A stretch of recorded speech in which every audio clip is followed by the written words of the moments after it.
ఈ రోజు పెదకూరుపాడు హాస్పిటల్ ప్రారంభోత్సవానికి విచ్చేసిన మన నర్సరావుపేట ఇన్ఛార్జ్ అనిల్ కుమార్ యాదవ్ గారికి, స్టేజీని అలంకరించిన పెద్దలకి, ఇక్కడ విచ్చేసిన మరి వివిధ గ్రామాల నుంచి వచ్చిన నాయకులకి, కార్యకర్తలకి, గ్రామ ప్రజలకి, అందరికీ, మీడియా వారికి అందరికీ నా హృదయపూర్వక అభినందనలు తెలియజేస్తూ ఈ రోజు ఈ హాస్పిటల్ ప్రారంభోత్సవం చేసుకోవడం జరిగింది. మరి ఎన్నో రోజుల నుంచి ఎదురు చూస్తున్న ఈ గతంలో ఇక్కడ హాస్పిటల్ ఒకటి ఉండేది. మరి ఆ హాస్పిటల్ పాడైపోయినా కూడా ఇక్కడ ఎవరు పట్టించుకున్న దాఖలు. మరి దాన్ని పునర్నిర్మాణం కోసం 8,30,00,000 రూపాయలు పెట్టి ఈ రోజు మరి కరెక్ట్ గా సంవత్సరాల క్రితం శంకుస్థాపన చేసి మరి ఈ రోజున ప్రారంభోత్సవం చేసుకోవడం కూడా జరిగింది.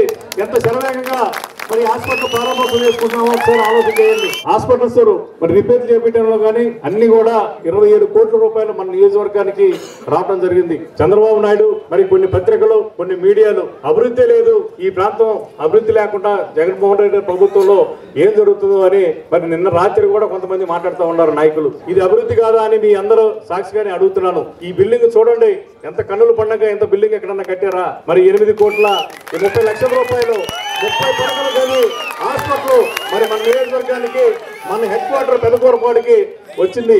మరి ఇదంతా అభివృద్ధి కాదా? సచివాలయాలు ఇక్కడే 3 సచివాలయాలు, 3 రైతు భరోసాలు, 3 హెల్త్ సెంటర్లు, ఇవన్నీ కూడా అభివృద్ధి కాదా? ఈ గ్రామంలో సిమెంట్ రోడ్లు అడిగిన వాళ్ళకి అడిగినట్టు మా బజార్ బాగాలేదంటే వేయటం, మా బజార్ మాకు వేయాలని చెప్పి కొంతమంది సోదరులు వస్తారు, మా రోడ్డు బాగాలేదని కొంతమంది వస్తారు. ఏ ఊరు అడిగితే వాళ్ళకి రోడ్లు వేయటం జరిగింది. మరి ఈ సంవత్సరంలో మొత్తం కూడా రోడ్లు కూడా వేయటం జరిగింది. మరి ఈ గ్రామానికి 2,25,00,000 జలజీవన్ ద్వారా ఇంటింటికి ట్యాప్ ఇవ్వడం జరిగింది. మరి గతంలో అయితే ఒక ట్యాప్ కనెక్షన్ ఇవ్వాలంటే ఇదే గ్రామంలో 10,000 రూపాయలు లంచం ఇవ్వాల్సిన పరిస్థితి వచ్చేది. ఈ రోజున ₹1 కూడా ఇవ్వకుండా మరి ఇంటింటికి ట్యాప్ ఇవ్వడం జరిగింది. ఈ గ్రామంలో ఎంత అభివృద్ధి జరిగిందో ఒకసారి మీరు ఆలోచించండి. మరి అట్లాగే అడిగిన వాళ్ళకి అడిగినట్టు ఈ గ్రామంలో ఇళ్ల పట్టాలు కూడా ఇవ్వడం జరిగింది. దాదాపు 700 పట్టాలు ఈ గ్రామంలో ఇవ్వడం జరిగింది. ఇవన్నీ కూడా ఎట్లా జరిగినాయి? అది జగన్మోహన్ రెడ్డి గారు సంక్షేమ కార్యక్రమాలు, అభివృద్ధి కార్యక్రమాలు కాదా? మీరు చెప్పే పత్రికలు, మీరు చెప్పే మాటలు మాయ మాటలు, గ్రాఫిక్స్ మాటలు కాదు. ఇక్కడ చెప్పేది జగన్మోహన్ రెడ్డి గారు ఏదైతే చెప్పాడో అదే చేస్తాడు, అదే మనందరి చేత ఒప్పించి పని చేస్తాడు ఆయన జగన్మోహన్ రెడ్డి గారు. సంక్షేమ కార్యక్రమాల్లో నవరత్నాలు అనేవి ఏదైతే చెప్పాడో అవన్నీ కూడా తూచా తప్పకుండా ఆయన అమలు చేశాడు. మరి అభివృద్ధిలో మన నియోజకవర్గం మరి దాదాపు 650 కోట్ల రూపాయలు నేను తీసుకొచ్చి ఈ నియోజకవర్గాన్ని డెవలప్ చేయడం జరిగింది. ఈ చరిత్రలో ఎంతో మంది ఇక్కడ మినిస్టర్లుగా చేశారు. 20 సంవత్సరాలు కన్నా లక్ష్మీనారాయణ గారు కూడా ఈ నియోజకవర్గంలోనే పనిచేశాడు. కొమ్మనపల్లి శ్రీధర్ గారు కూడా ఈ నియోజకవర్గంలో పనిచేశాడు. ఈ ఊరు కూడా స్థానికంగా మరి ఎప్పుడన్నా ఒక 100 కోట్ల పని, ఒక 50 కోట్ల పని తీసుకొచ్చి ఈ రోడ్డు వేసాను, లేకపోతే ఈ బిల్డింగ్ కట్టాను అని చెప్పాలా? గతంలో ఎవరో కూడా చేయలేంది ఈ 5 సంవత్సరాల్లోనే ఎంత అభివృద్ధి జరిగిందో మీరు ఒకసారి ఇది కంటికి కనపడతాయి. ఎక్కడుందో అభివృద్ధి అని చెప్పి మళ్ళా తెల్లారి ప్రెస్ మీట్లు పెడతారు. ప్రెస్ మీట్లు పెడితే మీరు కట్టిన బిల్డింగ్లు తీయండి, మేము కట్టిన బిల్డింగ్లు పంపిస్తాం, మేము కట్టిన రోడ్లు, మేము వేసిన రోడ్లు చూపిస్తాం, మీరు వేసిన రోడ్లు చూపించండి, మేము కట్టిన స్కూళ్ళు చూపిస్తాం, మీరు కట్టిన స్కూళ్ళు ఏమైనా చూపించండి. మరి గత ప్రభుత్వంలో మీ అకౌంట్లోకి ఏమొచ్చినాయో ఒకసారి లెక్క తీసి చెప్పాలి. మీరు మన నియోజకవర్గంలో ఎంత అభివృద్ధి జరిగిందో ఒకసారి మీరు అందరూ ఆలోచించండి. అభివృద్ధి చేసే వాళ్ళకే మీరు ఓటేయండి, మీతో కలిసి ఉండే వాళ్ళకే మీరు ఓటేయండి, మీతో ఒకడనుకుంటేనే ఓటేయండి. మీ అందరితోటి మేము అందరినీ మమేకమై ఈ నియోజకవర్గం నేను ఉంటాననుకుంటేనే, ఈ నియోజకవర్గంలో నేనైతే పనిచేస్తాననుకుంటేనే మీరు నాకు ఓటేయండి. జగన్మోహన్ రెడ్డి గారు ఏదైతే చెప్తాడో అదే చేస్తాడు, అది ఒకసారి గుర్తుపెట్టుకోండి. మరి ఈ రోజున మన నర్సరావుపేట ఎంపీ అభివృద్ధిగా మనకి ఇక్కడికి పంపించడం జరిగింది. వచ్చిన కాడి నుంచి అనిల్ కుమార్ యాదవ్ కూడా మనతో పాటు కలిసి 7 ఎమ్మెల్యేలతోటి మమేకమై పార్టీ గెలుపు కోసం మాకు అండగా, ఆయనకి మేము అండగా తిరుగుతూ మరి మీ అందరినీ కూడా కలుసుకుంటూ ఆయన కూడా మీ ఆశీస్సుల కోసం మరి రావడం ఇక్కడ జరిగింది. మీరందరూ కూడా మా ఇద్దరిని పెద్ద మెజార్టీతో గెలిపిస్తే నేను మంచి స్థానంలో ఉంటాను. మీ అందరికీ ఇంకా పనిచేయడానికి ఒక అవకాశం వస్తుంది. మీరందరూ కూడా మా ఇద్దరిని ఆశీర్వదిస్తే జగన్మోహన్ రెడ్డి గారు ముఖ్యమంత్రి అవుతాడు. అనిల్ కుమార్ యాదవ్ పార్లమెంట్ లో కూర్చొని మనకి డబ్బులు తీసుకురావడానికి ఒక అవకాశం ఉంటుంది. మమ్మల్ని ఆశీర్వదించండి మరొకసారి కోరుకుంటూ సెలవు తీసుకుంటాను. ఒక హెల్త్ సెంటర్, సెక్రటేరియట్, 2 షాదీఖానాలు, ఒక గురుకుల పాఠశాల, దాదాపు లెక్కేసుకుంటూ పోతే 25 కోట్ల రూపాయల అభివృద్ధి ఓపెనింగ్స్ ఈరోజు జరగడం జరిగింది. ఈ రోజు అందరూ చెప్తా ఉన్నారు అభివృద్ధి జరగలేదని. ఈ రోజు ఇదే నియోజకవర్గంలో పేదలకు సంబంధించి వైద్యం, విద్య అనేది చాలా ఇంపార్టెంట్. ఈ రోజు హాస్పిటల్కి మనం వెళితే చిన్నది బాగలేదని చెప్పినా కూడా జేబులకి చిల్లు పెట్టే పరిస్థితి ఉంది. దాదాపు 2000 అవుతాయి, 3000 అవుతాయి, 5000 తెలియని పరిస్థితుల్లో ఈ రోజు ప్రతి పేదవాడికి వైద్యం బాగా అందాలి, విద్య బాగా అందాలని చెప్పి ఈ రోజు ప్రతి ఊర్లలో మీ గ్రామాల్లో తీసుకుంటే స్కూళ్ళు చూడండి ఎంత బాగున్నాయో. ఈ రోజు హాస్పిటల్ ఈ రోజు చూస్తే దాదాపు ఈ ప్రాంతంలో ఎక్కడా కూడా ఇంత పెద్ద ప్రైవేట్ హాస్పిటల్ కూడా ఇంత పెద్ద ఎత్తున లేదు. అది ఒక మన ప్రభుత్వ హాస్పిటల్. ఈ రోజు జగన్మోహన్ రెడ్డి గారు ఈ రోజు శంకరరావు గారి ఆధ్వర్యంలో జరిగిందని చెప్పి మీ శాసనసభ్యుడు శంకరరావుని మీరు మంచి మెజార్టీతో దీవించాలని కోరుతున్నాను. 45 రోజుల్లో ఎన్నికలు వస్తూ ఉన్నాయి. ఈ ఎన్నికల్లో రకరకాల మాటలు చెప్తారు. గతంలో 4 సార్లు 3 సార్లు ముఖ్యమంత్రి చేసిన ఆయన ఆ రోజు సంక్షేమం కనిపించలేదా? ఆ రోజు ఇలా హాస్పిటల్ కట్టాలని కనిపించలా? ఆ రోజు స్కూళ్లు కట్టాలని కనిపించలా? ఆ రోజు అమ్మ ఒడి ఇవ్వాలని కనిపించలా? ఇవన్నీ ఒక్కసారి ముఖ్యమంత్రి అయినా మీ బిడ్డ జగన్మోహన్ రెడ్డి గారు ముఖ్యమంత్రి ఎన్ని చేస్తుంటే మాత్రం 2024లో వచ్చాయి. మొట్టమొదటి 3 సంవత్సరాలు ఏమన్నారు? జగన్మోహన్ రెడ్డి ఏం చేయట్లేదు, బటన్ నొక్కుతున్నాడు, పలకాలు వేస్తా ఉన్నాడు, దానివల్ల రాష్ట్రం సంకనాగిపోయిందని చెప్పి ఇప్పుడు వచ్చి ఏం చెప్తా ఉన్నాడు? జగన్మోహన్ రెడ్డి గారి కన్నా 3 ఇస్తాను, జగన్మోహన్ రెడ్డి గారు చేస్తే మాత్రం ఆర్థిక వ్యవస్థ సంకనాగిపోయిందని చెప్తాడు. ఈయన చేస్తే మాత్రం అంటే అద్భుతంగా ఉందంట. అంటే మళ్ళీ మోసం చేసేదానికి ఈ రోజు ముందుకు చెప్పే మాటలు ఇవన్నీ కూడా. ఈ రోజు అందరూ కూడా ఆలోచన చేయండి అన్న, మీ అందరూ కూడా ప్రతి ఒక్కరు కూడా ఆలోచన చేయండి.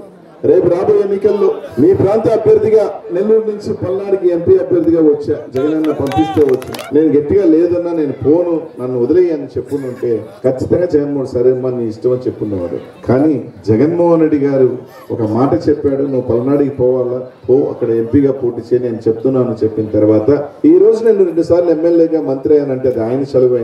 7 మంది శాసనసభ్యులు నాకు అందరితో కూడా నాకు నేను ఎమ్మెల్యేగా ఉన్నప్పుడు పరిచయం ఉంది. వాళ్ళతో కలిసి నేను అసెంబ్లీలో అనేక సార్లు కూడా కలిసిమెలిసి ప్రయాణం చేసిన వాడిని నేను. ఈ 45 రోజులు అందరూ కూడా కలిసికట్టుగా పనిచేద్దాం, ఏకతాటి మీదకి వద్దాం, జగన్మోహన్ రెడ్డి గారిని ముఖ్యమంత్రిని చేసుకుందాం, పెదగూరుపాడులో శాసనసభ్యులుగా మీ ముందున్న శంకరరావుని మంచి మెజార్టీతో గెలిపించుకుందాం. అదే చేస్తూ మీ ఆశీస్సులతో నాకు కూడా ఎంపీగా మీ దీవెనలో ఉండాలని చెప్పి కోరుకుంటాం. మా కలయిక అద్భుతంగా ఉంటుంది. మా అద్భుతం అనేది నిన్న సభ జరిగితే వాళ్ళు ఏదైతే చెప్పుకుంటున్నారో గోదావరి జిల్లాలో మేము అద్భుతంగా ఉన్నాం, మేము అద్భుతంగా ఉన్నాం, ఖాళీ కుర్చీలతో సభ పెట్టుకున్నారు వాళ్ళు. అది వాళ్ళ పరిస్థితి. అయితే జగన్మోహన్ రెడ్డి గారు సిద్ధం మన ఒక సభ పెడితే అట్ట ఉడకుతా ఉంది. మనం ఫైనల్ గా కొట్టే కొట్టుడు సభ. దాంతో తెలుగుదేశం కానీ జనసేన కానీ ఇంకెవరెవరు కలిసి వస్తారో డైరెక్ట్ గా కలిసి వచ్చే బ్యాచ్ కావచ్చు, ఇండైరెక్ట్ గా కలిసి వచ్చే బ్యాచ్ కానీ శాశ్వతంగా పండబెట్టే రోజు నిన్న పవన్ కళ్యాణ్ ఒక మాట మాట్లాడాడు. ఏందో అంట తొక్కేస్తాడంట, తొక్కేసి ఏదేదో చేస్తాడు. పవన్ కళ్యాణ్ ని, చంద్రబాబు నాయుడిని, జగన్మోహన్ రెడ్డి తొక్కాల్సిన అవసరం లేదబ్బా. ఈ రాష్ట్ర ప్రజలు పండబెట్టి పాతరేసే రోజులు 40 రోజులు మాత్రమే ఉంది. మీరిద్దరూ కట్టగట్టుకొచ్చిన సభ చూసిన తర్వాత కూడా సిగ్గులే ఇంకా మాట్లాడుతూ ఉన్నాం. మొత్తం హోల్సేల్ గా ఎత్తుకెళ్ళి పార్టీని చంద్రబాబు నాయుడు గారికి అనిపరులోకి ఎంత తీసుకున్నాడో తెలీదు. 500, 400, 300 ఎంత తీసుకున్నాడో తెలియదు. ఈ రోజు ఈ రాష్ట్రంలో ఉన్న కాపు సోదరులు కూడా అంతా చెప్తా ఉన్నా ఒకటే, అన్నా మీరు అతన్ని నమ్మి ఊర్లలో ఎక్కడో మిమ్మల్ని హోల్సేల్ గా అభిమానం ఉండొచ్చు, సినిమాల వరకు ఉంచండి, కానీ ఊర్లలో అతనేదో ఉద్ధరిస్తాడు, అతనేదో మిమ్మల్ని ఇది చేస్తాడని కుర్రకారు కానీ ఏమైనా తప్పు ఏమైనా ఆ సోదరులు కూడా చెప్తా ఉన్నా అబాసు పాలైపోతారు. ఈ రాష్ట్రంలో మీరు దయచేసి మిమ్మల్ని హోల్సేల్ గా అమ్మేస్తాడన్నా ఇంకా ఏమీ లేదు. హోల్సేల్ గా 400-500 కోట్లు ఈ రోజు ఇంతకు వస్తుంటే అది పెద్ద వ్యాపారంగా భావిస్తా ఉన్నాడు అంతే తప్ప అతనికి ఏమీ ప్రేమ లేదు, ఏమీ లేదు, తొక్క లేదు. ముఖ్యమంత్రి కావాలనుకున్నాడు ఎవడైనా 40-50 సీట్లైనా తీసుకుంటాడు, కనీసం 24 సీట్లు. ఆ జనసేన అభిమానులు కూడా చెప్తున్నా, ఈ రాష్ట్రంలో ఎంత మంది ఉన్నారు అంత పర్సంటేజ్ కూడా తీసుకోలేకపోయాడు. పట్టుమని 15% కూడా తీసుకోలేకపోయాడు. 13.5% తీసుకున్నాడు 100% లో. జగన్మోహన్ రెడ్డి తుక్కుతా అటు తెప్తా 24 జూన్ వస్తుందో ఎన్నికల బాక్సులు ఎప్పుడు ఓపెన్ అవుతాయో, మేము ఓపెన్ అవుతాం, జూన్ ఓపెన్ అవుతాం. ఓపెన్ చేసిన తర్వాత ఏరుకోవాలి ఓట్లు. ఆ పరిస్థితి ఉంటుంది. అందరూ ఆలోచన చేయండి. రెండందరూ నాయకులందరూ మనం కష్టపడదాం. 45 రోజులు మనం కష్టపడితే ఇంకొక 5 సంవత్సరాల పాటు, మరో 5 సంవత్సరాల పాటు సువర్ణయుగం జగన్మోహన్ రెడ్డి గారి పరిపాలన మన ముందుంటుంది. లేకపోతే చిన్న పొరపాటు చేస్తే యామరపాటులో కానీ ఏమన్నా ఉన్నా కూడా పెద్ద పొరపాటు జరుగుతుందని. ఎందుకంటే ప్రతి ఎమ్మెల్యే గెలిస్తేనే జగన్మోహన్ రెడ్డి గారు ముఖ్యమంత్రి అవుతారు, ప్రతి ఒక్కరూ గెలిస్తేనే ఆయన సీఎం అవుతాడు. అదేవిధంగా శంకరరావుని మీరు మంచి మెజార్టీతో గెలిపిస్తే జగన్మోహన్ రెడ్డి గారు ఎక్కువ శాతం ముస్లిం సోదరులు ఉన్నారు. ముస్లిం సోదరులకు ఒకటే చెప్తా ఉన్నాను, ఈ రాష్ట్రంలో రాజశేఖర రెడ్డి గారు మీకు చేసిన మేలుకి ఆయన బిడ్డ వెనక నడిచారు మీరు జగన్మోహన్ రెడ్డి గారు వెంట.